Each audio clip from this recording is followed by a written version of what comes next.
Hello, everyone, and happy Tuesday. Welcome to another episode of Tech Tuesday and Taken Flight. My name is Dr. Haifa Maamar. I'm the Executive Director of Emerging Technologies here at Fowler University. And today we're streaming live on Facebook, YouTube, and LinkedIn. So I hope you get to enjoy the episode that we have today and all the guests that we invited. I'm joined by my friend, dear friend and colleague, Dr. Heather Dartez, a Director of Graduate Studies here at Fowler University. Hey, Heather. Hey, Haifa. And I am very fortunate today to be joined by three amazing women in tech and business. It's so nice to have ladies up on the stage today. We're here to talk about the Innovation Hub, how technology is redefining business. And we have two amazing guests with us, two of my favorite Hall of Famers, both graduates of Fowler University. We want to welcome, first of all, Karis Baker.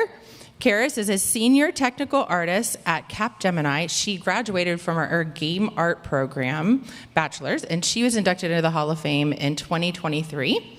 And we have Sheena Fowler, who's the VP of Strategic Engagement and Business Development at Red 6. She graduated with an entertainment business and film bachelor's, and she was inducted into the Hall of Fame in 2018. So thank you both for being here today. Thank you. Yeah. We're excited. And welcome back to Full Sail. I mean, I know you're here almost every month. Can't keep us away. Yeah, but they are amazingly talented ladies that are doing extraordinary things in the areas of tech and business. So you guys are about to learn from some experts in the field, which is wonderful. So we'll start with Karis. Can you share a little bit about your experience, and then we'll let Sheena share a little bit about hers. Absolutely. So I am a senior technical artist. That means I am an artist and a programmer. I focus on delivering the experiences. I might be working on designing the experiences. I might be following through with somebody else's design. But in the end, I'm putting together the product in the engine for the consumer, for the client. In the experience engineering group at Capgemini Engineering, we define an experience as anything where a computer and a human interact. And that's a pretty wide definition. My responsibility mostly falls around spatial computing, and inside spatial computing, mostly AR and VR at this moment. So that's a little bit about what I do at work. When I'm not at work, I express my creativity as an indie game developer. I work on arcade games as well as mobile games, and that's just how I love to spend my time. And you are the ambassador of the VR/AR Association. That's right. Central Florida. I'm also a global ambassador of the VR/AR Association in the Central Florida chapter as well as the Silicon Valley chapter. Wow, that's impressive. Very cool. Sheena, share a little bit about what you do right now. So I'm the Vice President of Strategic Engagements and Business Development, and that is just a fraction of my fun title because at a startup I wear lots of hats, and that thankfully is my skill set. I fill in at a lot of different places. But what Red 6 is, which is really extraordinary, and we're going to show some footage behind me, we've created the world's first augmented reality platform that works outdoors in high-speed environments. What you're seeing here, you can see the cutout of the nose piece.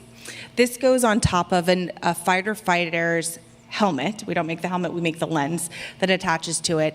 And what you're now able to do is dogfight, air-to-air refueling with synthetic entities while you're in the live flying arena.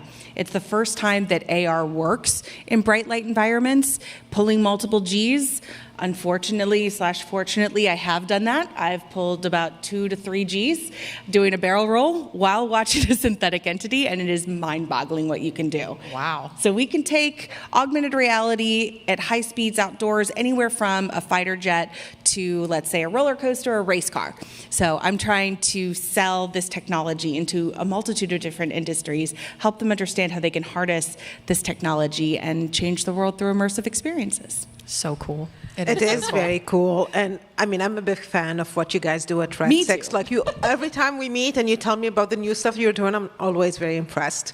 And I'm like, oh my gosh, like you are really next level when it comes to technology. I have some extraordinary engineers that I work with, and I think it's why I was able to make the leap from film, which was my core passion, to this immersive technology, because at the end of the day, we're telling stories. Yeah. Right? And so I'm addicted to creating goosebump moments. And whether that was previously through film or now through immersive technologies, I'm still getting to live out that dream. That is so cool. I love it. So I mean, we're talking Capgemini. Yes, it's a fresh company, but they are here in Central Florida. We're talking Red Six. Everything is here in Central Florida. We know that Central Florida, especially Orlando, we are the simulation hub.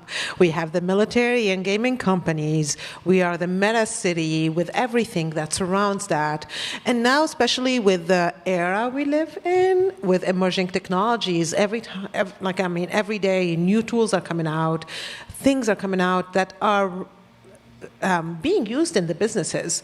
So before we go into business in Central Florida and how companies are utilizing the emerging technologies, I want us specifically to talk about what are some of these emerging technologies that are emerging, and the two main things for me are spatial computing and AI. Those are, at this point, are way ahead than any other technologies. I mean, the other technologies can help, but I feel spatial computing and AI are the ones that really making a difference. So if you can please explain to our audience these technologies and maybe give an example of how they can be used. You want to start? So spatial computing is maybe a new term for some. It's a very wide umbrella term that covers a number of things that you're already familiar with, including virtual reality, augmented reality. Also covers things like photogrammetry, LiDAR, and other ways that we can pull real-world content into the digital world. So when we talk about designing for spaces in the digital world, that is what we refer to as spatial computing. And so that's just the same word that we've been using for a long time, different flavor. So yeah, nothing to be afraid of. And it's exciting to see when you look at how Orlando created a stronghold in this industry. We originally started pre-Disney with an aerospace focus and aerospace engineering prior to Disney building one of the first interactive theme parks in the world in a swamp. So we really have a DNA of creating the impossible. And so when you look at the multiple decades in which this community has been able to leverage these types of technologies, and like Kara said, spatial computing has been one of the main ones that we've really developed through both entertainment and modeling, simulation, and training for the defense industry. You develop this talent pool and this ecosystem of startups. They go from these big companies, they start their own companies, and then those grow and expand. And it's exciting to see how this technology can apply to a multitude of different industries that we'll get into. They're starting to play with across medical, defense, entertainment. And then we talk about AI, right? That's another umbrella term that we use for a number of different things. So it's also a really big buzzword right now. We were just in Chicago, and one of the favorite things that people like to talk to us is, why should we be afraid of AI? And you shouldn't. That's right, you shouldn't. And the funny part is that we've been using AI since the 70s. So for the past 50 years, it's been continuing to grow in development. But we've been using it for a number of things from, just as simple as, pathing for different things, which is as simple as, fighting or racing against somebody in Mario Kart, to as complex as the language learning models that we have now. So it's everything from machine learning to generative AI to computer vision. Something I'm more familiar with is computer vision AI. But generative AI is the thing that people tend to like to talk about these days. At the end of the day, we've got data and how we visualize it, right? And we're discovering new ways in which to explore those. But also they like to talk about it because of the widespread of tools right now. Everything is becoming accessible to the individual versus before. When you talk about artificial intelligence, it's a kind of elusive, like a black box. You really get scared of it. But now everyone wants to see how it's improving productivity, how it's improving. The product that you're designing, or in your daily life, you're using AI and everything. So yeah, that's right. It's all about how are we going to be using it as a tool to improve our lives, rather than talking about what it's going to do to our lives, right? Yeah, absolutely.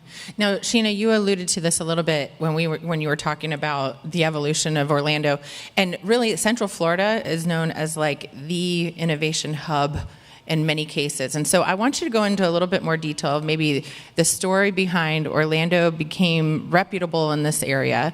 How did Central Florida really establish itself as a leader in innovation from a global perspective? Because we're really known around the world as being an innovation hub.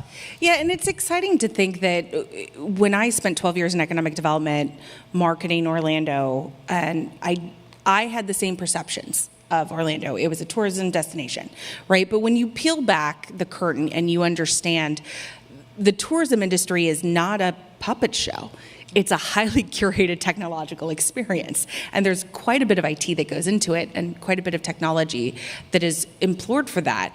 But the beginning was when Florida was established as a space coast. We had the Florida Technological University, and that was pre-Disney. That was really our foundation, our DNA of what we were able to do here. And so when you look at engineering as a core part of what we do, it's no doubt that that technology expanded into this, what I like to think about it as experiential technology, right? Whether it's what Karis was talking about, whether it's LiDAR that can influence our autonomous vehicle platforms that are being built, or autonomous or artificial intelligence, or whether it's AR and VR that create immersive experiences for simulation, medical, defense, and entertainment. All of these things link together to enable us to empower technology to improve our lives and the ways in which we do business every day. So it's exciting to see that all of these different industries get to play together, and our school systems like Full Sail get to influence how we continue to grow that ecosystem here, because it just brings more people to understand what Orlando has to offer.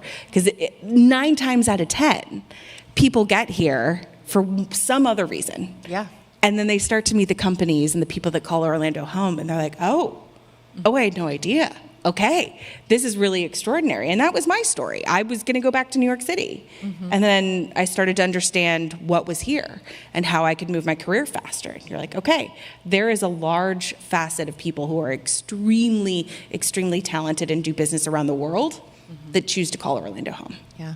Well, in Haifa, you have so many tech programs that have partnerships with so many companies that are based here in Orlando that are really doing such innovative things in the areas of like simulation and so like our UX experience technology lab. and so on. Yes. Yeah, it's so impressive. So we're really fortunate to be where we are because we're surrounded by so much talent, As you said, we try here at Full Sail. The good thing about it is really we're trying to partner with industries, understand what their needs are, and then reverse engineer that into our curriculum so that you guys, by the time you graduate, you're ready for these positions. You have already the skills needed for those positions, and you get hired faster.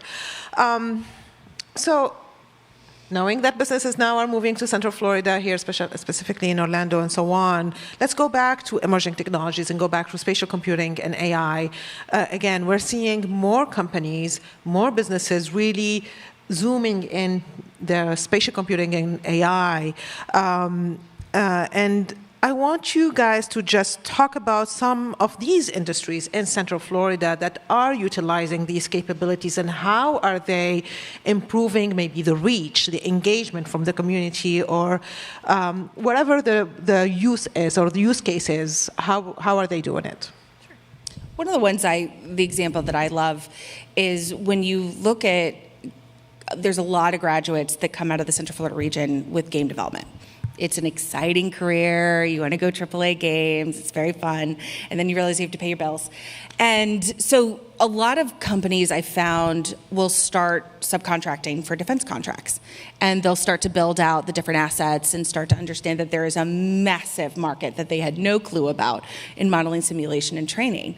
But that doesn't mean you're pigeonholed to that one industry just because you've worked in that. You now can go back and you can play in AAA games. You can work on modeling, simulation, and training with the defense industry. And oh, guess what? The medical industry is starting to embrace simulation and immersive experiences as well. So you start to understand that there's this ecosystem in which you can start to leverage your services to, whether you're an employee and you can jump between all those different companies, or you have your own business where you can start to sell your services between those. All of those different industries are starting to use them and employ it.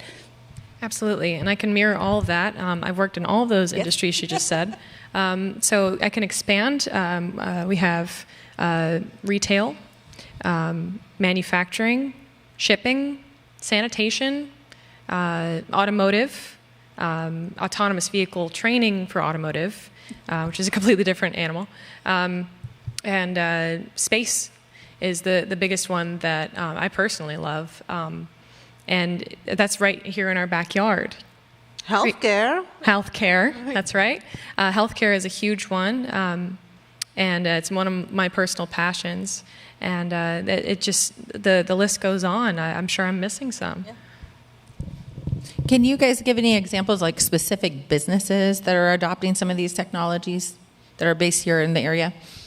Yeah, do you want to talk about the medical? Sure. Yeah. So I had the opportunity through the VR/AR Association to stand in on an operation in the operating room. Like, I was scrubbed up watching a person get their body worked on. I'm still getting sick thinking about it.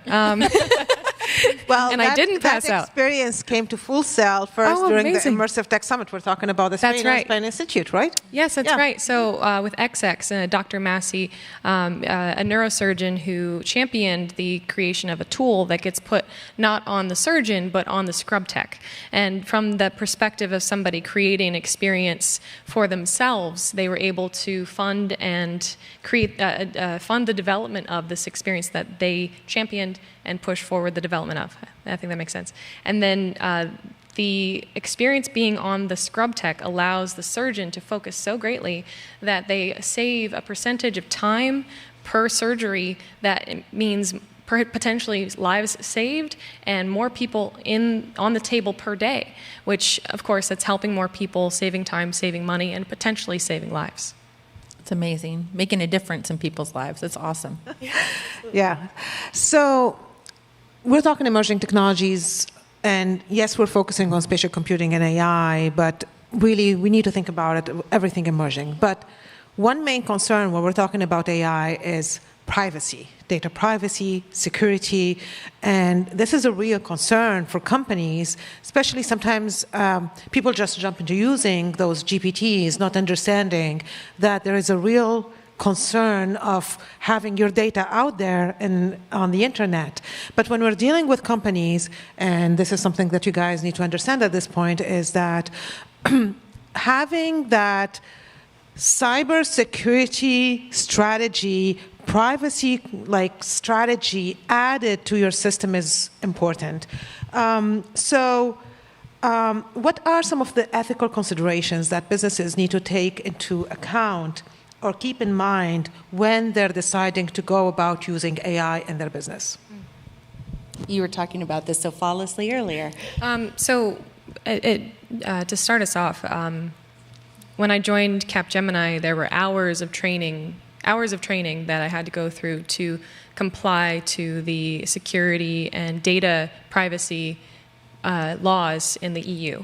And something that they take incredibly seriously. We did, again, hours of training. And so there's a lot of information out there on how to comply with those kinds of things. But when it comes to AI, there are so many barriers to using the GPTs of them all. And those kinds of generative AI models in your work, because you are you're making a vulnerability for whatever it is that you're working on. You don't know who that is going to. So I've heard more than 10 companies are banning generative learning models in their work for those reasons, because of data privacy. And then when we talk about ethics in AI and ethics in spatial computing even, there are councils and other kinds of groups that are banded together to make sure that we're using these systems ethically. I was recently speaking with somebody from the UN who was personally responsible for one of the American representatives of radiology for AI at the UN, and making sure that it's being used ethically and mindfully. And it is our responsibility as developers to make a choice. We either stay in the company if we disagree with what's happening and we try to enact change and move the needle in the way that we think is more ethical, or we say no, we put our foot down and we leave the company, right? It's your responsibility to know your own personal ethics, to band with other developers and make sure you understand what's going on, you understand the complications and the complexities of everything, and the sensitivities, rather than taking the job and understanding that you don't know where that thing is going to go, right? There's always going to be somebody willing to do it. So you have to make the decision of whether you stay or go if you ever are put in the situation of something you're uncomfortable with making. Well, here at Full Sail, first of all, we embrace artificial intelligence and the use of artificial intelligence with making sure that we're using it ethically. So our students need to understand, as long as they cite that they used artificial intelligence, or, for example, in the emerging tech programs, we don't want them to use artificial intelligence early in the program, because we want them to have the foundation of programming. Then the idea is that this industry is craving for AI engineers. So learn foundation, now break that GPT or create another GPT. That's really the idea. So I do want, I know you have to make an ethical decision or use AI ethically, but at the same time, there are lots of benefits of using AI. It's part of your life right now, daily life. There are different ways how it can be combined, and I'm going off script here, but because I'm looking at you, Sheena, and I'm more looking into the combination of spatial computing and AI. Those two industries, we look at them separate. It's we do this or we do that, but there is a whole different avenue when you combine those two together. So. Yeah, we're having a lot of fun, and thankfully, we're partnering with different companies. We do not create our own AI models, and we were part of a DARPA challenge several years ago in which we got to partner and get our hands on some really extraordinary data. So one of our models, when you see the J20 flying in any of our videos, that is our AI model that runs. And so with any AI model, it has to build up its data, right? It's only as good as what it is input. So it's interesting when you start to look at, in the world of fighter jets, somebody just did compete against an AI model. And I think that's a difficult thing for highly trained professionals to start to understand the power of these computing models. And I think when you look at, and something that Red 6 is doing specifically, is when you're trying to train someone who is the best, who's absolutely the best, and we need them to fully, wholeheartedly believe that they are the best, the only way to do that is with data. The only way to do that is to meet them with unequivocal proof that these are the numbers, and then they can start to compete against themselves. Not against an opinion, not against what their trainer said that day, but they can start to build models and understand what they were doing. And the way that we do that is by leveraging these tools. And I think today it's AI. Today it's spatial computing. Yesterday it was metaverse, right? This doesn't end, right? You have to understand that whether or not you choose to use them, you should know them. Yes. And get educated on them, because careers are ever changing and innovation is continuously going to be part of our lives. And if you don't learn them to know where you stand on them, or how to use them, or how to employ them, how to sell them to be your advocate, you're going to get left behind. But as long as you continuously educate yourself and you embrace the change, embrace the technology, you can start to understand how you can evolve with it. And I love what you just said, because I'm talking to my emerging tech students. At the end of the day, that's a software or that's a program. It's engineering in the bottom, it's programming in the bottom. So the skills are the same. So educate yourself on these new technologies. They are part of our life, but as you said, it's a skill that you learn, but have the foundation there. Yeah, and a lot of them are transferable, and the metaverse certainly relates to spatial computing, and all of it kind of builds on. So what might be a trend today is going to evolve into something else down the road. So or it might be an existing technology that gets a new fun marketing name. Yeah, like metaverse, right? These are things that industries have been using for decades. Yes, and sometimes they get a fun little spin, but. It's interesting the way that you can learn to problem solve, so you can embrace these different types of technology no matter what they are. Absolutely. So Sheena, I have a question for you, because you have a background in government as well. Yes. You worked for a nonprofit for a long time, doing Orlando Film Commission, which is a huge job, by the way.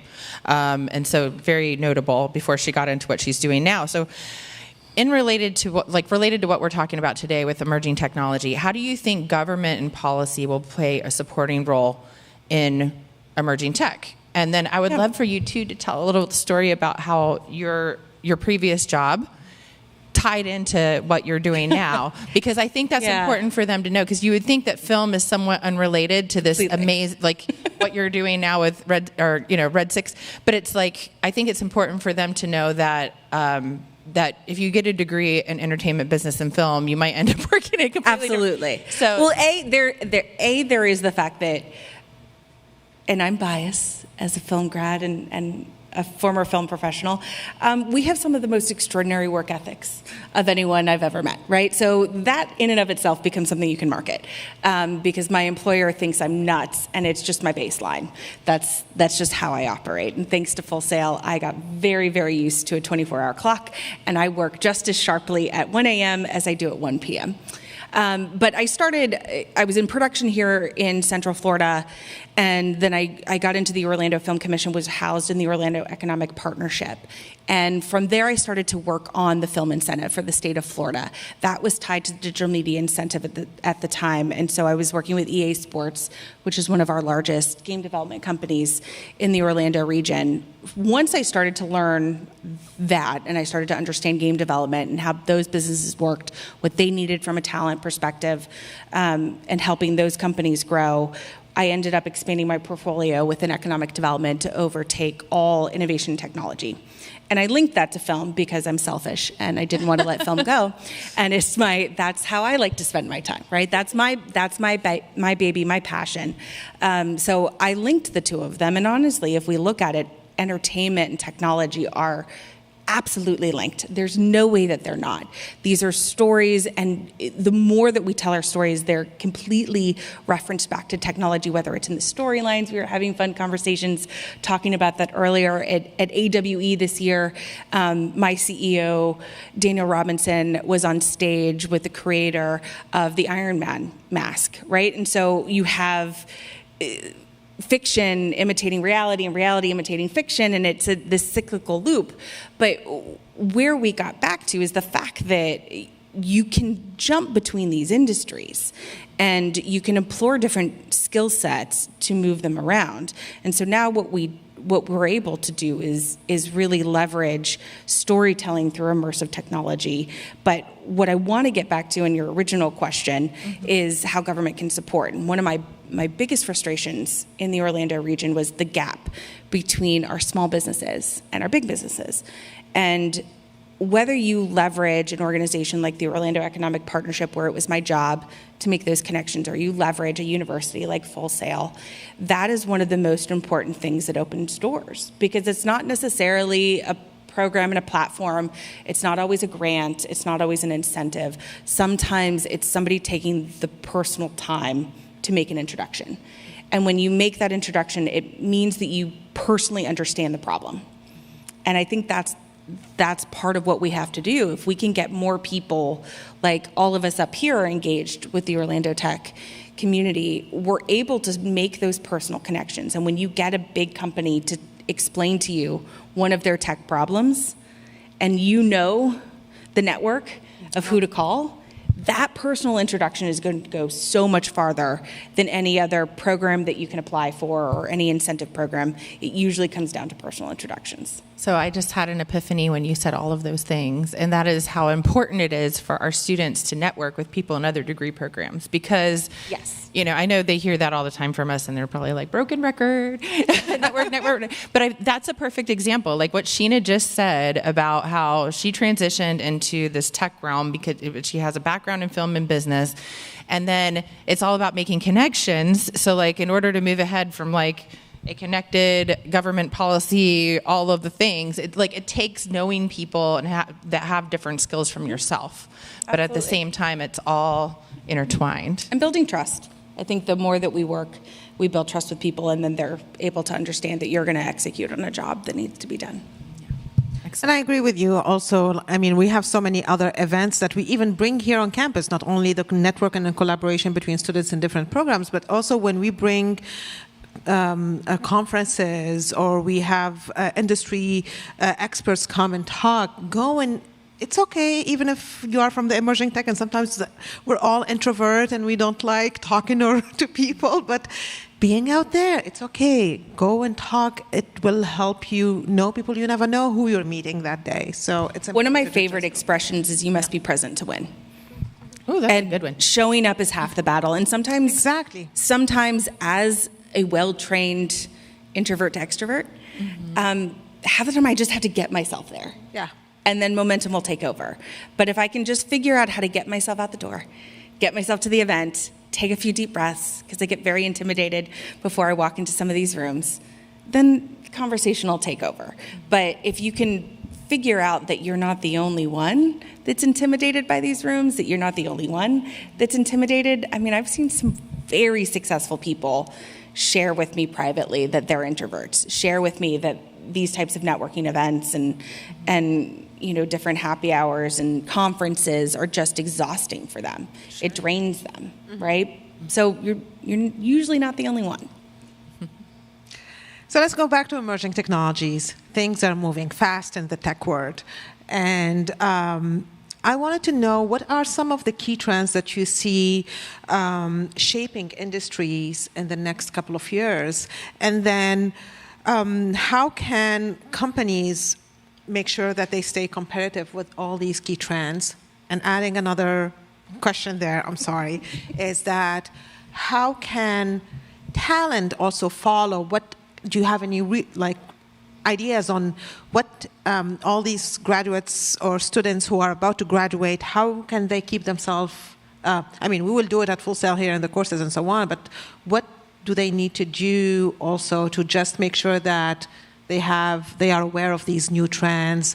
They just follow everything happening in the tech world, and that, of course, is going to affect all the businesses anyway. Mm-hmm. Okay, so. When I was at AWE, they showed us a workshop for the AVP, the Apple Vision Pro, and they also showed us some of the information about the Vision OS 2, and they were very clear about some of the industries that they wanted the developers there to create experiences for. They shared with us the human interactivity guidelines that Apple put out. And for context, when we were working in spatial computing in 2018, 2017, me personally, I remember saying over and over, maybe even at one of these Tech Tuesdays, that the hardware just wasn't where we needed it to be in order to complete some of these software solutions that we were being asked to make by our businesses and our clients and things like that. And we're there. So you guys are entering into a position where when we were there a couple years ago, we would have killed to be able to be there. So in specifics, we had trouble in those days with the SLAM algorithm, and now with with Qualcomm and the Snapdragon at AWE, they released like 9 different hardware fashionable wearables that. And I'm talking like little lightweight things that are untethered, that use 6DoF, that are partnering with companies like Sony, like Siemens, like Sharp, you know? And these are all companies we recognize, and they're entering this space. It was quite shocking to see how many different companies that Snapdragon was being used inside of. And that's not all, you know. They talk about the Apple Vision Pro not as the iPhone moment, but as the Macintosh moment. And what does that mean? That means it is clunky, it is unattainable, it is expensive, it is only available... For now, only available to the developers. Yeah. But it sets a gold standard moving forward for what we will expect and expect from our AR and VR hardware moving forward. So it is only going to improve from this point on, and everyone's going to expect it and enjoy it. So we're looking forward to what's going to continue. And then one more that you mentioned about how students can stay active and how they can keep up with trends. Something that stayed, like when I was graduating in 2013, there's no way I could have imagined where I would be now, right? So everything is moving very, very quickly. 10 years ago, virtual reality tech artist, what? So what I did is I continued to see how I could add value in certain places. And if you look at my history, there's something that's consistent, which is the use of voxels. So once I got into certain, even if it was character art, even if it was 3D printing or something like that, voxel sculpting, voxel data, LiDAR scanning, and then it got larger and larger and larger until we were in, LiDAR, photogrammetry, in VR, and it continued to adjust. But because I had those types of things on my resume, that was interesting to the employer, right? So I would recommend staying up on trends, maybe joining your local chapter events and continuing to network, being interested in what's going on in the tech industry here in Central Florida as well as the world. That there's a number of different interesting associations you could join. For instance, the VR/AR Association.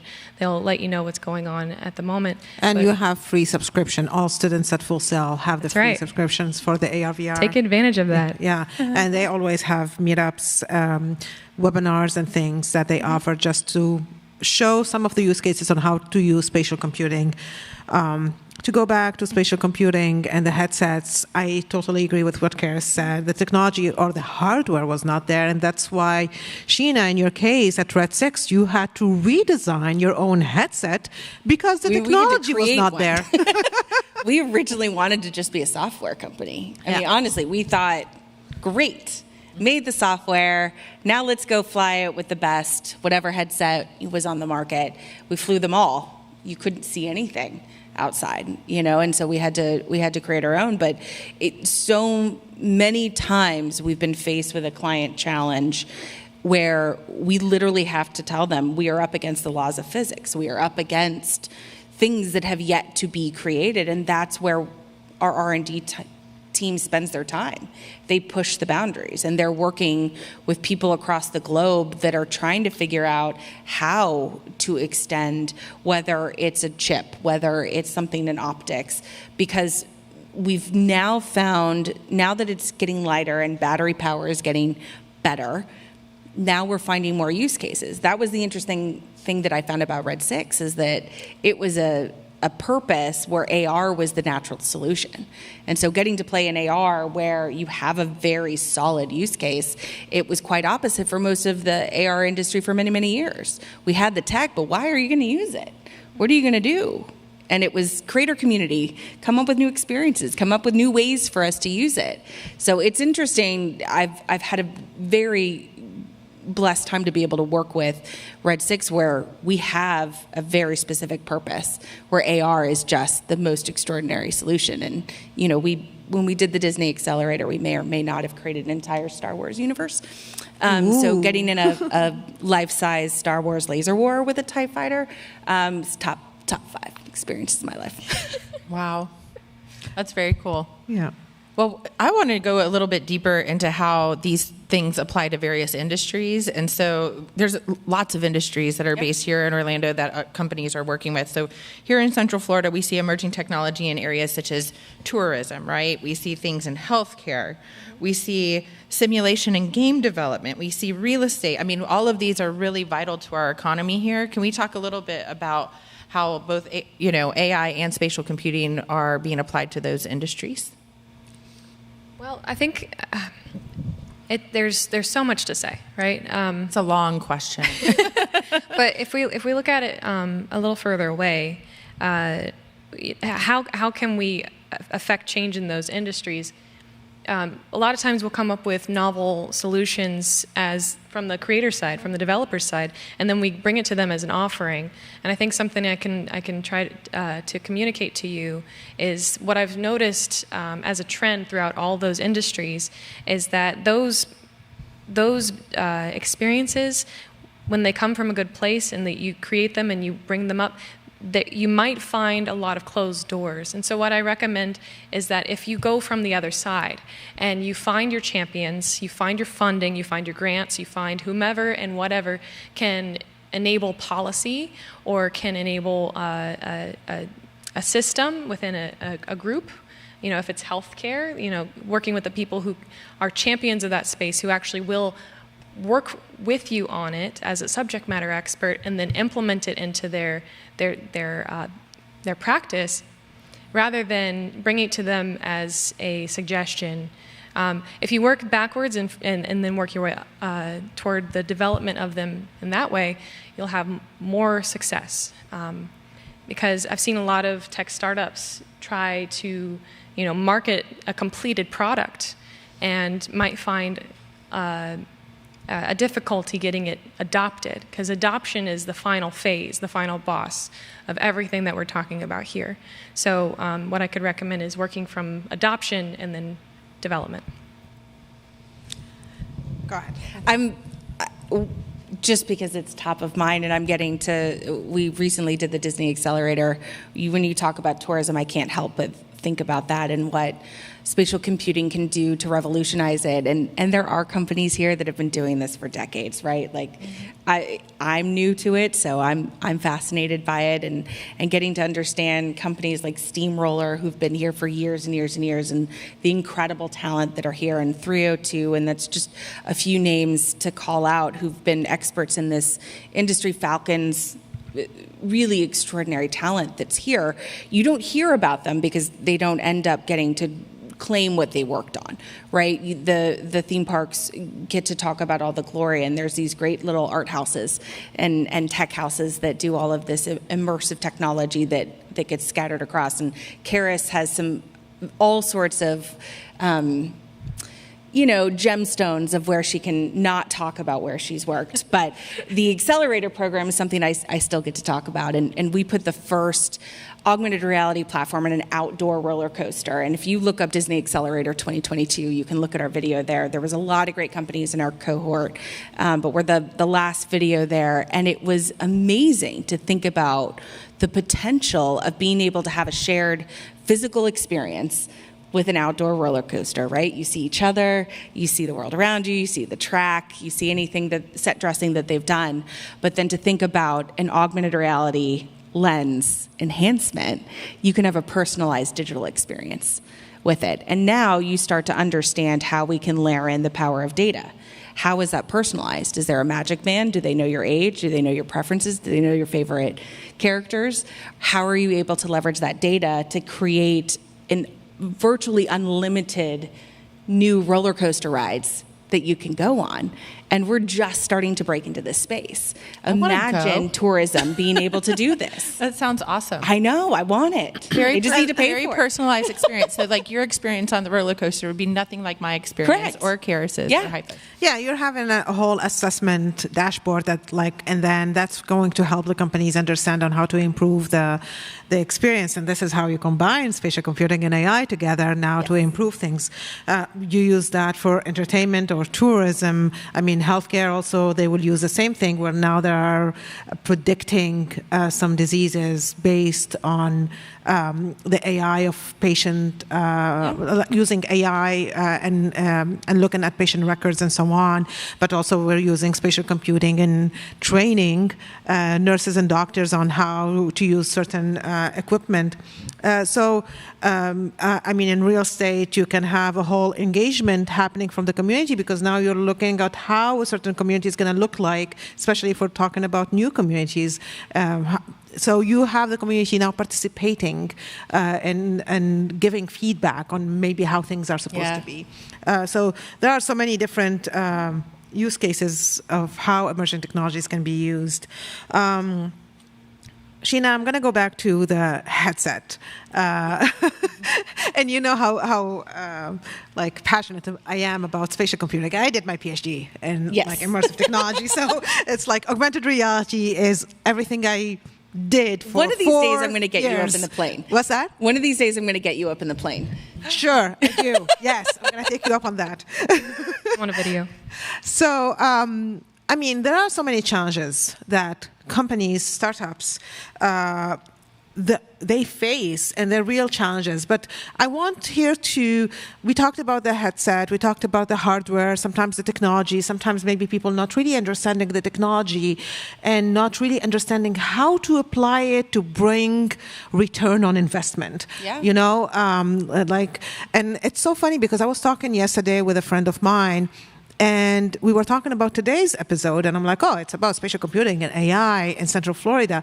And he's like, we have these here in Central Florida. And he was talking about it not from a dev perspective, he's from a consumer perspective. What are some of the use cases? Where do you see it? Is this really the audience? And I'm like, no, like we're really thinking ahead. Central Florida is so way ahead of many, and the talent that we have is really ahead of like other cities. So I want us to talk about some of the challenges or maybe what are the strategies that companies really need to adapt to apply or look at to adapt these technologies and maybe learn from other companies who went through this? Well, I think I want to start with, there's a reason why Orlando is, in some circles, understood and truly, truly, truly understood as the largest ecosystem modeling, simulation, training technology in the world.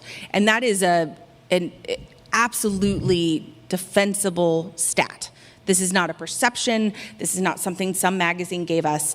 This is something that we have had a stronghold for decades in. And the reason that it is poorly understood is because a large part of that is in the defense industry. A large part of that is in themed entertainment. Those are two industries that do not share a lot of data. A lot of times they cannot share a lot of their data. If we're talking about defense, I mean, exactly. People, your normal person wouldn't necessarily know. That's why Kara can't say what she works on. Exactly. But even themed entertainment, when you talk about cybersecurity, I mean, they're some of the biggest users, just as much as the defense industry and the U.S. military. So there are immense amount of secrets, for good reason, within these two industries that tend to dominate where our small businesses and large enterprise businesses do their work and the final users of it, right? And so it's difficult for our local businesses to get the credit for what they do because the work that they do is so incredible but secretive, right? And then you start to look at, and since it was my job for over 12 years to understand the ecosystem, you start to understand that there are extremely well-versed businesses that have clientele in New York, in Paris, in London, in San Francisco. And almost none of their work is here in Central Florida. Because when you look at enterprise businesses, where you're trying to find a champion to adopt new technology, they're typically going to think one of these hot markets, one of the established markets. And clearly, only talented companies are in Silicon Valley, or they're only in New York City, right? And so sometimes they take the easy button. And having helped recruit companies to move here, I was told, look, you don't get fired for suggesting expanding to Austin, but you could get fired suggesting expanding to Orlando, just because it's not top of mind. It's not known. But when you dig in, you look at the facts, you look at the number of contracts that are done, the billions of dollars that are exchanged every year in these industries, it's there. It's just people don't take the time to understand the work that's being done here. But once you get to know our community and you meet the people that do all of this work, it's undoubtable we have one of the most extraordinary, dynamic tech ecosystems in the world. Yeah. And in regard to strategies, I think we have some of the best conferences that are globally recognized for our different industries. For instance, IAPA, people come in from all over the world to take a look at the newest and greatest in themed entertainment technology. ITSEC. And ITSEC is the next one. And ITSEC is the globally recognized defense technology conference in the world. It's the biggest simulation company, the largest conference in the world, and it happens here in Orlando every year. And they're always looking for talent. You have all these big companies and small companies showcasing their products, but it's a great way to go and network. I mean, I remember, Karis, you went so many times to ITSEC in the past. And not only networking, you can find a job, you can create collaboration, even for small businesses to create collaboration with these businesses. There are different use cases. Sometimes maybe it's applied to defense industry, but then maybe that same technology can be applied in entertainment the same way that it's funny you bring up ITSEC, because that was one of the first time where I truly recognized the density of this ecosystem. And I got to go behind the doors, because there's the trade show floor, and then there's the secret trade show. There's layers. And there's layers, and you go behind door, behind door, behind door. And when the defense ecosystem reached out to me to help fold in to the larger tech ecosystem, they brought me behind those doors, and they started to introduce me, and I started to see the local companies that were partnering to do these extraordinary simulations and experiences. I was like, oh, okay, we're going to go talk about it. They're like, oh, no, you can't talk about it. I was like, oh, great. This is the problem, right? If you're deep in the industry, you understand it. But we can't write about it in the news. We can't get the PR that it needs to make it a household name. It's just an industry standard and secret.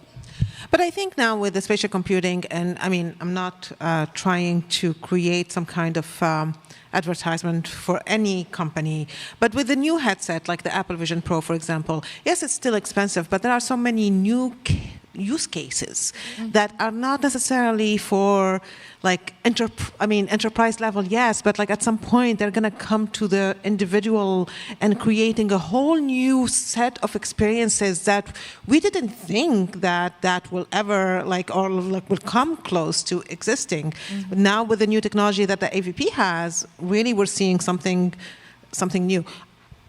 I did not test Red 6 headset, so I'm not going to talk about that. Well, I think, to Karis's point, you get this type of tech, you have to start somewhere. Yeah, exactly. And if you can get it in the hands of creatives and creatives of various different levels, that's where you move that tech forward. And I think it's advantageous that the Quest 3 is so commercially available to the consumer market, which ends up being the developer market as well, to tinker, to plan, to create, to develop new and exciting technologies, and that they could eventually move to higher price point things like the Apple Vision Pro that other clients may like and be interested in. You know, for instance, what I'm saying is they might be interested in an experience that was designed in the Quest 3, but you could, with a little bit of effort, adapt it to the Apple Vision Pro. Yeah. With the same type of technology, similar design theory, and similar hand gestures, just a little bit of adjustment necessary. And there's so few lines between those spaces, whether you're designing for the Vive, the Quest, or the Apple Vision Pro. So I think the price point is a moot point because those things are so, and I'm not saying it's easy, but you would be able to design something for something that's more commercially available. Yeah, it could be adopted over time into different areas, for sure. So speaking of that, partnerships, like how can people form partnerships in order to move these technologies forward? A lot of it is about through connections, through going to trade shows, doing all those things. You know, what is it, like what strategies? You work a lot in development, so tell us about what's your strategy on developing partnerships with people? Transparency and trust and building those relationships. And there's so many, I know it's a broken record, but there are so many associations, especially in the Orlando region, where it's a group of people that are so willing to collaborate. This is, and when I was in economic development and a big part of my work was talent, I would have these giant corporations say that the best talent hunting that they could do anywhere in the US was at some of our local events, like Indianomicon. If you haven't tapped into that group of people, you're completely missing out. And something that was developed over the last many years, are these different game jams where we started to help understand how game development can influence the medical industry, the defense industry. And I remember when we were talking in defense circles and game development was just this far off world that they just would not talk to, right? Like there was no correlation. And the more that technology started to evolve, the more they understood they could not get away from that. That when you look at the networking capabilities that the game industry has really been using for many, many years, the defense industry has a lot to learn from that, and vice versa. And it's interesting when you start to get these creative collisions, whether they're of business people or whether they're of creatives, that's where you start to see innovation. They start to solve each other's problems. And just to give a completely shameless plug, Karis is working on one of these great new events. Do you want to talk a little bit about the creative event that's coming up? I'm partnering with the Orlando Life invited me to be a host of an artist meetup coming up on September 18th. And the intent is just for creatives to bump around with each other, to share ideas, to be excited and interested about similar things, and talk about what kind of mediums they use and get inspired from one another. Because how else are you going to get to know other people who do what you do in Orlando than to be given the opportunity to share space with them? Where's the place? It's at the Garden. It's at the Garden Tiger. It goes from 6 to 8, and you can find it on Meetup, I think. Eventbrite, one of them, I promise. I Go on Karen's page and you're going to find it. There you go. And then going back to the game jams, actually, we do have it always. We do advertise it on FS1 for our students here. We do actually have the health jam happening in 2 weeks. So that's right. The Mega Health Jam. Yes. Yes, the Mega Health Jam. I attended it in 2017. I got 4th place in community favorite. And the the best part about the Mega Health Jam, it was so in line with my passion for medical technology. And I still reference that project to this day. I'm still connected with those friendships that I made that day. And I regularly have heard that people, their excitement and their it all started from that point. It was like a seed that was planted at one of those game jams. That goes for the same for any time I talk to them about a game jam. It was this game jam that this happened. It was this game jam that happened. So it is very common that those kinds of events create and drive innovation in ways that you can't expect going into it. So it's a really beautiful balance of community and pressure. Mm-hmm.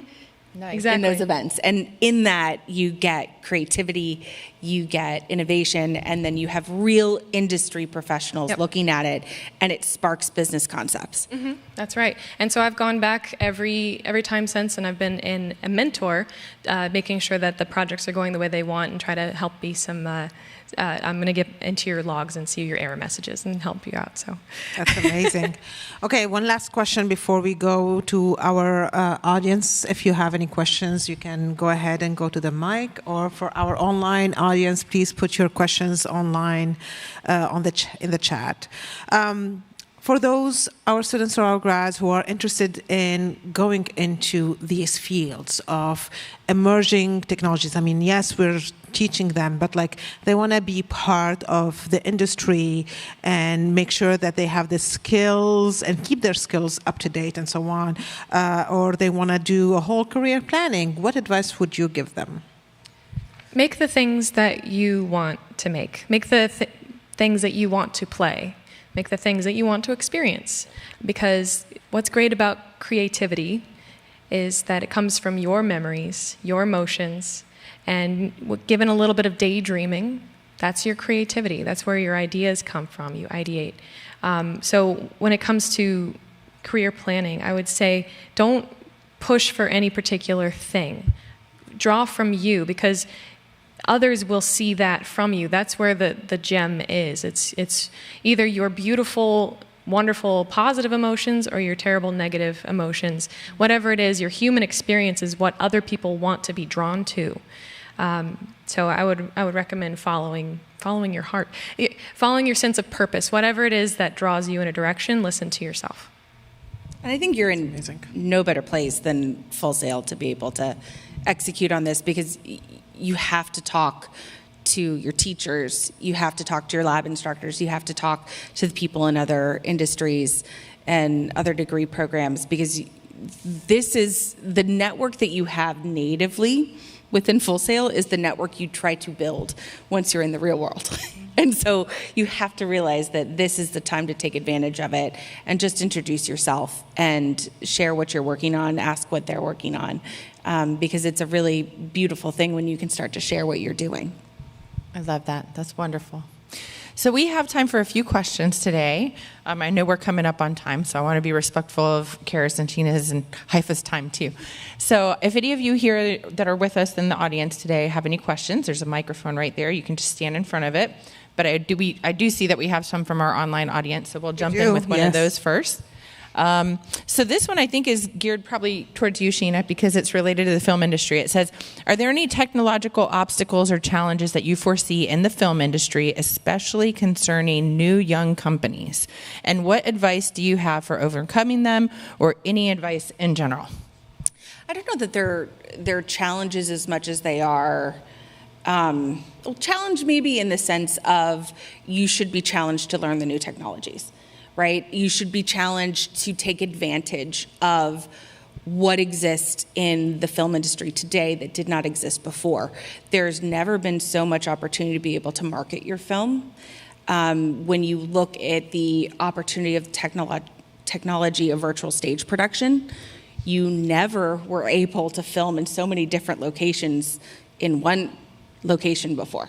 I mean, that just didn't exist. And through virtual production, that is now possible. And saying, as a former film commissioner who made a career out of locations, that's hard, but I embrace technology, and you have to understand, how do we start to blend these things together? And so if we can allow new stories to make it onto screen because we can save them company moves, that's an extraordinary thing to see. And that's where Orlando really comes into play, because we have such a diverse location profile, plus the stages with the technology to make this film come to life with less money. So it really is a matter of not shying away from technology in a traditional industry like film production, but understand how these tools can help you tell better stories. I would add to that, I know you were talking from a film perspective, I need to talk from emerging tech perspective. Having virtual production used more often, that means that assets need to be created, and which means emerging tech students are needed, and tools need to be created. Emerging tech students are needed, and talent. So there is game a whole students like Karis, like game art students. They're all part of that too. Yeah. Like I consider game art as emerging tech. Yeah, like, absolutely. It is with like using Unreal and so on. That's all like part of emerging tech. So. Yes, that talent is needed. So you need to be really aware of these industries. Don't think that you need to be in a gaming studio or anything to find a job. There are other industries where your talent is needed.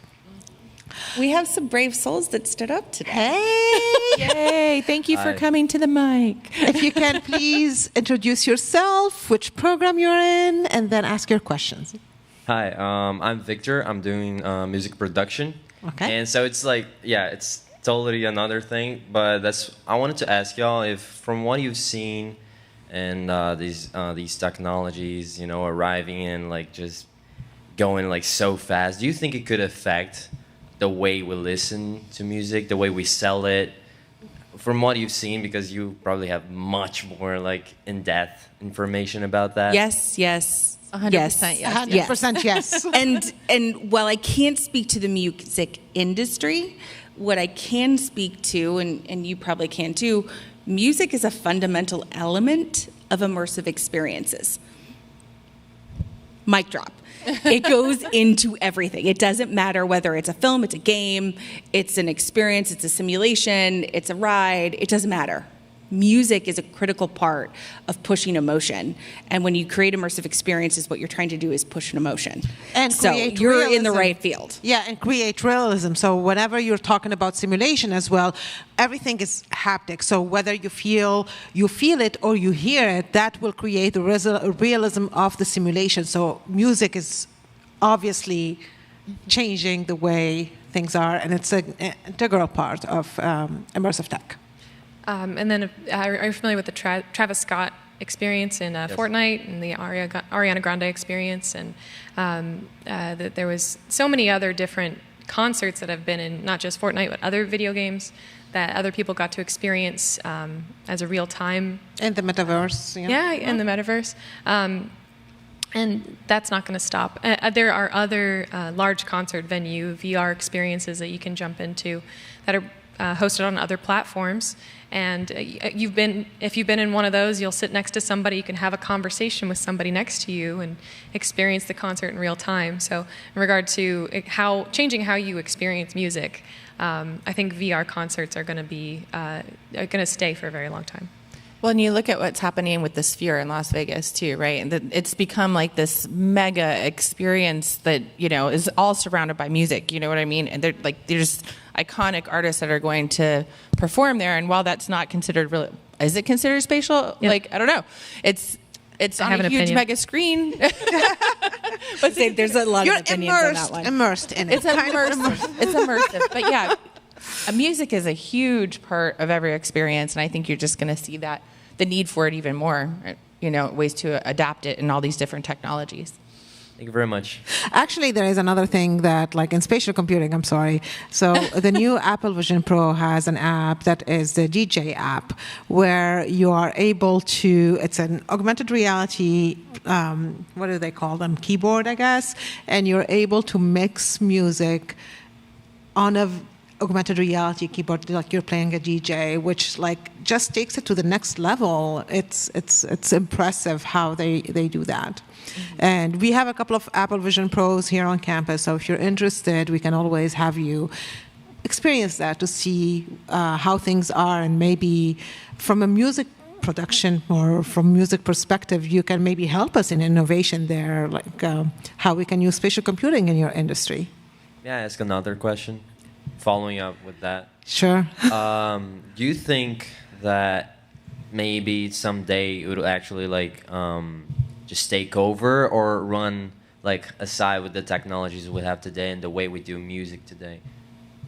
Your personal opinion. I know it's kind of like to stay what? He's asking if like the immersive experience you just described, do you think that'll take over the way that music is being produced today? I think it depends on your audience, but I think my comment to my friend earlier, I was telling you about my friend who thinks that spatial computing is not really big. And I'm like, no, you need to look at the generation, the new generation that's coming.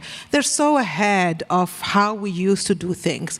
So I'm looking at you and I'm like, no, things are taken over. You will have maybe that other way of listening to music for other people, but the new generation is all about adapting technology way more than we think. And that's why all these companies are going into technology, because they're trying to stay ahead. They understand their audience and trying to really get that kind of technology available for them. My personal opinion. Yeah, I mean, you just walk around the studios here on Full Sail's campus and look at how the consoles have evolved since like the 1970s, and it's just mind-blowing, right? Yeah. You know, so who knows? I mean, I suppose there's people who like to work on older consoles, right? And then there's people who like to work on new things, and then we're going a direction that Haifa is talking about that's like in a total virtual environment. I mean, who knows? But I think it's going to just depend on the needs of the consumer, right, or the producer. Well, and anytime you look at legacy industries, there's like I met someone who reinvented rocket fuel. I was like, I'm sorry, what did you do? And well, nobody had looked at it. Sometimes the things that we take for granted are the absolute things that need to be disrupted. You just look at it from a fresh perspective. And so I'm sure, well, that's not my space, I don't know it as well as you. There may be some things that this is just the way people have done for years. Look at it from a fresh perspective, and how can you add to that and make it more efficient? I love what you say, because it's my attitude. It's not because we've been doing this way that this is how it should be done. Like, go ahead and be creative. Think about something else. You never know. So, good questions. Hi. Hello, I'm Tomas. I'm studying computer science. And I'd like to know more, like, what do you guys think is going to be the next steps integrating AI with the spatial computing? Like, don't you think with like we can create like a family virtually, like something like that, using glass, using Apple Vision Pro, for example? You know, I was, creating a family, not necessarily. You're not going to be replacing family, but spatial computing and AI. I'm sorry, I feel like I'm answering these questions for you. It's like, I'm passionate about these things. You're an expert too. Spatial computing and AI can help people recreate memories. So more, I would say it in healthcare. Maybe people who are dealing with some neurological conditions, or elderly people. Spatial computing can recreate those memories for them. Or maybe, it's already happening. Spatial computing helps people deal with grief. So there are... So these use cases already exist, but like I think you can take them way more to the next level of looking at how you're not going to have a whole family in the metaverse. I was kind of like not really in that but anyway. I think conversational AI is so interesting because we learn in different ways. And some people may not be able to pull certain themes out of reading books, right? But if they can have a conversation with certain historical figures, they can start to understand new concepts that can change the way that we live, right? Well, that's already starting to develop, because many people, as you said, they don't learn the same way. So there are different learning styles for all of us. Some will learn from reading, they're more visual. Some will learn from listening. Some will learn from watching a video. So we all have different styles, and with AI, it already exists. There are tools now that we just recreate for that. Like for a certain thing, you recreate different lessons or experiences, just whatever is going to connect with the user and the consumer. There's there's several websites that are out there right now where you could upload a script for a tutorial or something, and there'd be an avatar that speaks out everything that you know what I mean? I'm sure you've seen stuff like that before, right? And so I think you'll be seeing more and more of that, especially like in AR, VR environments, because it already exists in a 2D, 3D environment. So I could see it transfer into that very easily. Okay. Thank you very much. Yay, emerging tech. Yeah. Go ahead. Hi, I'm Misael. I'm in IT. Yay, emerging tech. Cool. My question was with the another AI question. How was it as AI was being integrated into industry? How did you guys adapt to it? You guys were talking about a lot of keeping up with the industry. And my curiosity kind of got to me where it's like, how did you guys adapt? Was it the companies first? Was it you personally? Was it a consumer or some kind of buyer that went up to you and was like, hey, I want to use this? So the first thing I started hearing about, from an artist, this is a unique perspective. If we're talking about generative AI and image generation AI, right? There was a lot of negativity, and there still is and should be, right, about the ethical consumption of AI and where the images are being drawn from that they're training from, because ultimately you have a plagiarism machine, right? You ask them to generate an image of the Mona Lisa, you're going to get an image of the Mona Lisa, right? So the conversation was very much around, this is really cool, this is really interesting, let's use it for everything. And you started seeing it everywhere. But then suddenly there was a pause, and everyone said, wait a minute, what are we doing? And then the conversation started turning, where it's like, when should we be using this? And when is it taking away jobs? And then the conversation started turning to using it as a tool, especially from me as an artist, a tool for ideation, not necessarily for the final project, but for the process in which we get to the final product. And using those pieces for thumbnails, using those pieces for just image generation for thought process and daydreaming, and improving and enhancing your own creativity. Almost like creating a mood board, right? And then doing paint-overs. And we still see it all the time. I was at an airport, and I don't know if you guys can clearly recognize AI generated images or not, but there's a point where you're like, well, that's AI. And there's almost like you can see each generation as it improves, you can see the different hallmarks of each of those generations per whatever company made that model, right? And I was in an airport, and I saw a very large mural, and I was like, oh wow, that's a fun job that somebody didn't get. So, or maybe it was somebody who had a really tight deadline. They did get paid for it, but that's how it affected me in my work. Yeah, I think the only thing I want to add to that is, rather than how did we adapt, it's how are we adapting, because it's still new. We're still in different industries understanding how we can use it, why we should use it, when we should use it. So your curiosity is the number one thing that you can do. Stay curious, read about it, ask questions about it, because you and all of us are going to contribute to what it becomes. Thank you. So I think we have time for one more question. Go ahead. Yes, hello. I'm Sol. I'm a computer science student. And you guys were mentioning how Orlando has a lot of companies, but they're so secretive that nobody knows about them. So I'm graduating in a couple months, so I'm seeking for jobs.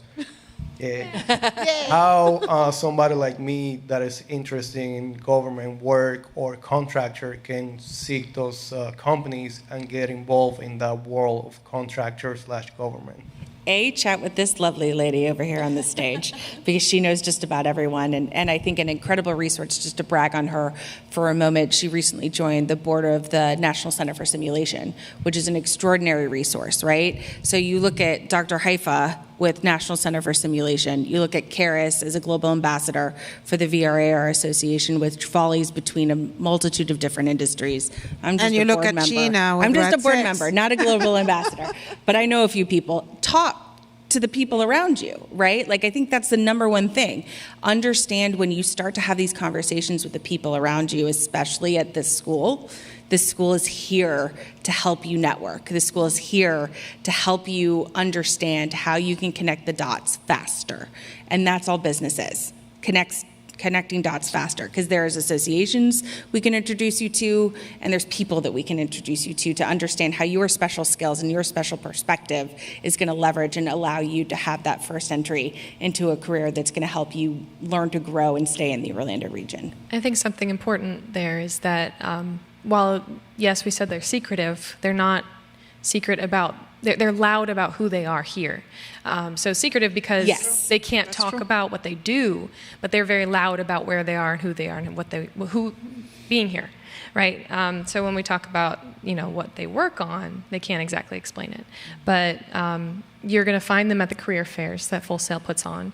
You're going to find them at the tech expos that we've described here on stage. So when Sheena was talking about, showing up is you can't win unless you show up. Yeah, must be present to win. Must be present to win. I like saying 80% of success is showing up. Exactly. They're sisters. And so you go to those events, and then you find those people, and you have those conversations. And one of the ways I got my first job right out of school was I went to a convention, walked the expo floor, and I tried to identify where my skills can add value to their product. Rather than just saying, I'm a new graduate, here's my business card. You're going to say, that's interesting, tell me more about what you make. Tell me more about what you do. I'm interested in what's your process for this? Can you explain to me why you chose these things? And by identifying where you can add value, they're going to see value in you. Mm-hmm. I love this. Mm-hmm. Thank you for saying that, because sometimes we always think it's like I need to get the job, not necessarily look at how you can connect or add the value to whatever products they are. One last thing I want to add. Are you already in touch with our career development department?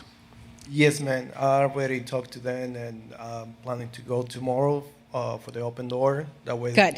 That's perfect, because we already have collaborations with all the different agencies in defense. There are actually some. When are you graduating? I'm hopefully graduating in November if everything keeps going well. It will keep going well. It's going to go well. Yeah. Let's talk later on, because there is you will see it on FS1, I think. There's a job posting happening right now for different internships or /job with the Air Force and the defense industries. We always have them on career development website, so you will find them there. If you have your account, you go and see, you will find all these jobs there. But you can always reach out to your program director or to me. Dr. Rebecca Lees is your program director. You can come to me. You can go to your advisor in career development. They will all help you. You just want to tell them, for example, you are really interested in the defense industry. That's more where your passion is. And we always have these opportunities. So it's just a matter of explaining what you need, and they will help you with that. I think one more note is that one of the ways that I got my opportunities in the immersive technology space was by working on experiences, working on indie games, working on games, and then showing them at our local Orlando community events such as Indienomicon. And through that, my peers got to know that I do what I say I'm going to do, and they see my good work. And then through that, I was given hands into the opportunities that I did get. Yes, what she said. Yes. Yeah. One of my favorite moments recently was I was at an Orlando tech community event, and I walked in super late, admittedly, but I walked past this lovely lady's game as they were exiting. They were shutting down the event, and they were wailing, and I was like, I know who made that. How cool that I met you as a recent grad, and now I'm walking past your game that's being brought to events to showcase all the extraordinary cool work that's done here in Central Florida. So, listen to this one. Make the stuff that you want to play and show it. and All right, thank you so people much. see your good work. Cool. Do we have, I don't know what time is it, so I don't know if we have time for more questions or no, because I see questions online. We're at an hour and 15 minutes, so I think we should probably okay. Well, wrap sorry up. then. We're having so much fun, we could just go forever. Keep going, okay. So, yeah. So I want to thank you guys for being here today. Do you think we can go longer? Is that what you're saying? Keep going or no? I want to go with our guests. Okay. Okay. I'm good. You're good? Okay. If it's okay with you guys, then we will ask a couple We can more take questions. one last question from our I thought online we were audience. 15 over, so Yeah, good. One more. Well, one last question from our online audience, because I don't want them to think that we're paying not attention really, to them, yes. right? Okay. So the question here is, what are the biggest obstacles or opportunities for making Orlando look more like a tech hub to the nation, outside of drawing individuals to specific universities or companies? Okay, so I'll say something real quick. Then Sheena, I know you're good. This is your thing. So I went to Los Angeles for the first time recently, and I thought that Orlando was a big city. Until you went there. I thought Orlando traffic was bad, and then you went there and you were like, oh, this is... Yeah, so we drove past a couple buildings, and I was like, that's cool, that's Los Angeles. Picture, cool. And then I went up to Griffith Observatory, and I looked over, and then they said, no, this is Los Angeles. And it was like, as far as the eye can see from the left to the right, and everybody is, you can't even see. The buildings are ants. And then I'm like, oh, okay. So it is challenging in the fact that we have such a small area of Orlando that is downtown, but then Orlando is 30 minutes from Orlando. We're so large, right? Sprawling from this city, that city, this city. I mean, you live outside of Orlando, but you say you're from Orlando, right? We are vast in the way that we stretch from this place to that place to this place. So the sister cities of Central Florida, which is why we say Central Florida, right, are just as valuable in the conversation as Orlando is. Yeah. I think I understand that there is an innate desire to go to one of the big cities when you're a recent grad. I did it. I moved to New York City. I get it. What I have been incredibly excited about is the boomerang effect that Orlando is actually very good at. I agree. And so you may fly the Orlando nest. Full Sail may have brought you here. You may go off to one of these cities, and then you realize that you want a higher quality of life. You actually want to be able to afford where you live. You want to be able to afford to travel. Orlando is one of those communities in which once you dig in, you understand. And this was the hard part about marketing Orlando. This is one of the most creative and eclectic communities that people don't really know about. But when you start to meet the people, and this is why Karis's event is so important, there's so many creatives here, right? And there's textures, and there's projects that they've been working on, and they've been doing it for decades. But the obstacle is getting people to have pride in the fact that Orlando is home and choosing to create from Orlando. And when you see the strides that we made over the last decade, it was in that people chose to call Orlando home and got very vocal about that. And the more that we could do that, and the more that people dig in their heels and say, this is where I want to build my business, this is where I want to call home, this is what I need. And you talk to your community and you say, these are the things I need in order to be able to grow my business here. This is the thing that I need in order to hire more people. When you choose that, when you choose Orlando, this place is everything you need, and it's so collaborative, and we're still a young community. I think the beautiful part about Orlando is that all of us that call it home get to contribute to the culture that we're creating. You're not diving into a culture that you have to fit into. Mm-hmm. This community is going to fit to you because you are building the community of tomorrow, and that's what Orlando is. So choose to call it home. Choose to find your friends and your village and your network, and we'll create this extraordinary community and continue to allow it to grow. Yeah, that was so wonderful. I love it. I love it. You know, and Orlando is a fun place to live too. There's no shortage of options of things to do. So in addition to like it being the tech mecca and all that, it's a fun place to live. Yeah. With an amazing international airport, right? So you can travel, you can get in and out really quickly. It's made for you to thrive. yeah, it's a global destination for tourism for many different reasons. Awesome. Yes. Well, we're stopping now? Now we'll stop. Okay. Now feels like a good time. Thank you both, Karis and Sheena, for your time. Heather and I are very appreciative for your expertise, sharing your insights, and I mean the future, like sharing with us what you think the future is going to be, especially for your time.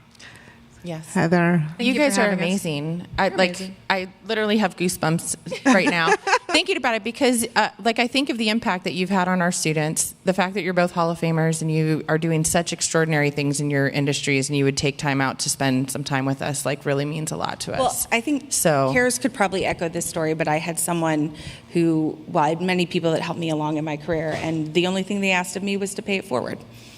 Yeah. So, well, you certainly are. We would do anything for this school because the school has done so much for us. Well, thank you for that. Yeah. We're very appreciative, and I'm sure everyone here is very appreciative of your time. Well, I hope everyone enjoyed today's episode.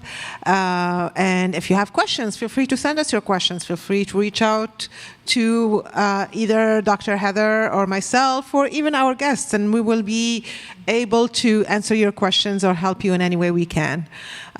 Today was Tech Tuesday / Taken Flight. Again, special episode with these amazing ladies in tech and business. I hope you guys enjoyed the episode. This is Dr. Haifa Maamar. And Dr. Heather Dartez. And we hope you have a great evening. Thank you. Have a good day.